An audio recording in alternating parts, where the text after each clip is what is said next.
लक्ष्मण हाके आणि त्यांचे सहकारी नवनाथाबा वाघमारे यांचं उपोषणाचा आजचा 4था दिवस आहे. ते आपल्याबरोबर आहेत. अर्थात तुमच्या आंदोलन हे कोणीतरी सांगण्यावरून या ठिकाणी बसलेलं आहे अशा प्रकारचा मनोज जरांगे यांचा तुमच्यावरती आरोप आहे. कालच्या संघर्षानंतर आज काहीशी परिस्थिती निवळलेली दिसते. मात्र हा संघर्ष महाराष्ट्राच्या हिताचा नाही असं सगळी मंडळी म्हणतात. अशा वेळी तुमचं काय आव्हान असणार? एकतर आम्हाला सांगण्याची काय गरज आहे? आमच्या ओबीसींच्या पाठीत खंजीर खुपसल्या जात असेल, ओबीसींच्या ताटातली भाकरी हिसकावून घेतल्या जात असेल, वारंवार ओबीसीच्या विरोधात निर्णय घेतले जात असेल तर आम्हाला उपोषणाला बसायचा, आमच्या मागण्यासाठी मागण्याचा अधिकार आम्हाला आहे. परंतु जरांगीला कोण बसवतंय आणि जरांगीचा मालक कोण आहे? जरांगीने स्पष्ट करावं. ठीक आहे, आम्ही सांगू ना आम्हाला कोणी बसवतंय, आम्हाला आमचा मालक कोण आहे आम्ही सांगू शकतो. परंतु आम्ही मोठ्या मनाने सांगत बी आलोत. परंतु आमचं हक्काचं आमच्या ताटातून कोणी हिरावून घेण्याचा जर प्रयत्न करत असेल तर आम्हाला बसलं पाहिजे. आणि जरांगीला आमच्या ताटातून घेण्याचा अधिकार नसताना जर तो आमच्या ताटातून हिसकावून घेण्यासाठी उपोषणाला बसत असेल तर त्याला जाणीवपूर्वक कोण बसवतंय हे त्यांनी सांगितलं पाहिजे. आणि इथली परिस्थिती निवळण्याचं कारण हा रस्ता बंद केला आहे. आज परिस्थिती तरीसुद्धा या महामार्गावरून उड्डाणपुलावरून जाणारे लोक जर घोषणा देत असतील, रात्री बऱ्याच प्रमाणात वरून लोक जात असताना ह्या उड्डाणपुला आमच्या उपोषणाच्या स्थळाच्या अगदी जवळ उड्डाणपुलावर उभा राहून जर घोषणा देत असतील तर खालून आपले कार्यकर्ते प्रत्येक घोषणा देतात.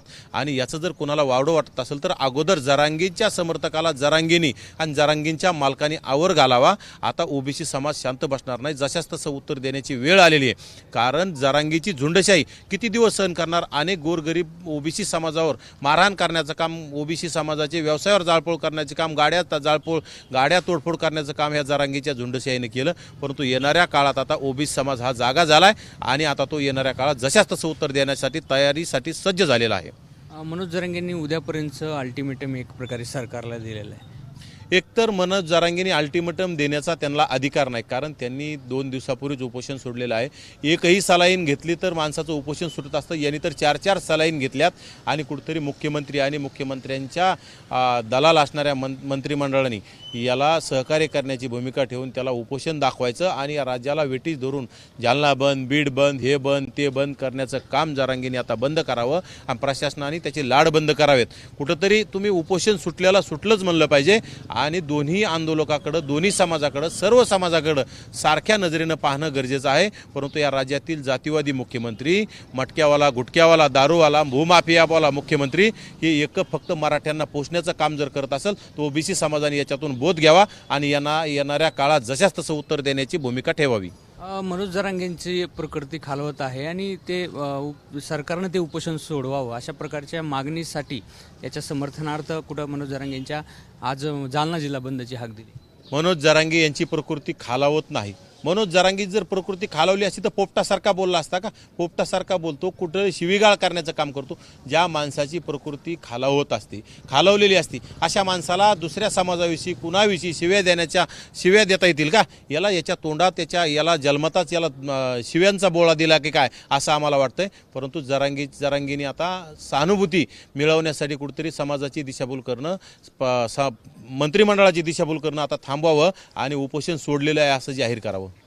परभणीचे खासदार संजय जाधव यांनी काल मनोज जरांगे यांची भेट घेतली. मात्र तुमच्या उपोषणस्थळी ते आलेले नाही. हा जातीवादी बंड्या ज्याला ओबीसी समाजाने शिवसेनेतून आमदार करण्याचं काम केलं, खासदार करण्याचं काम केलं.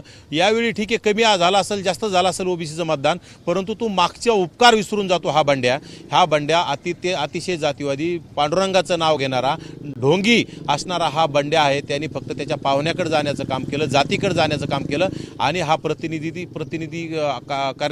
प्रतिनिधित्व करण्याची त्यांनी संविधानाची शपथ घेऊन सर्व समाजाला न्याय देण्याची शपथ घेतलेली असताना जर तो फक्त मराठा बांधवाकडे जात असेल तर अशा जातीवादी खासदाराचं, जातीवादी प्रतिनिधी येणाऱ्या काळात ओबीसी समाज नक्कीच त्याचा जशा तसं उत्तर देण्यासाठी तयार राहील.